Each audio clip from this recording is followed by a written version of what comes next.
यावेळेसचा monsoon Marathi प्रेक्षकांसाठी entertaining असणार आहे आणि त्याचं एकमेव कारण असं की 5 एक्साइटिंग चित्रपट मॉन्सूनच्या आगमनासाठी सज्ज झालेत। तर मॉन्सूनच्या अगदी सुरुवातीला 2 चित्रपट रिलीज होत आहेत, एकुलती एक आणि कलाकार। एकुलती एक चित्रपटात श्रिया पिळगावकरचा डेब्यू असणार आहे, तर स्मॉल स्क्रीन आणि काही मालिकांमधून चमकलेला भूषण प्रधान कलाकार या चित्रपटातून तुमच्या समोर येणार आहे। मग थोडं पुढे जाऊन तुमचा पुढचा 31 मेचा फ्रायडे ही पॅक असणार आहे, कारण केदार शिंदेचा खो खो तुमच्या भेटीला येतोय। केदारच्याच लोचा झाला रे नाटकाचा फिल्मी रिमेक, ज्यात सिद्धार्थच्या एच्या मामाने जवळ धिंगाणा घातलाय। जबरदस्त म्युझिक, कोरिओग्राफी, स्टार कास्ट आणि स्पेशल इफेक्ट्स यामुळे चित्रपट उत्सुकता वाढवतोय हे नक्की। त्यानंतर मग पुढच्या शुक्रवारी म्हणजे 7 जूनला मराठीतला पहिला वहिला 3D चित्रपट झपाटलेला 2 रिलीज होतोय आणि 20 वर्षांनंतर तुम्ही पुन्हा एकदा तात्या विंचूला भेटणार आहात, तेही आदिनाथ कोठारे, सोनाली कुलकर्णी आणि सई ताम्हणकर सोबत। आणि झपाटलेला पाहताना तुम्ही थिएटर मध्ये एक ट्रेलरही पाहाल दुनियादारीचा। हा चित्रपट प्रदर्शित होतोय 19 जुलैला।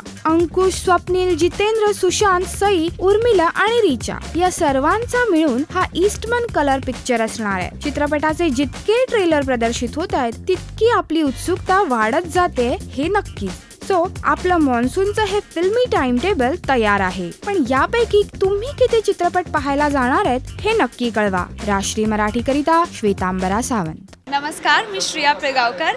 Please subscribe to Rashtriya Marathi.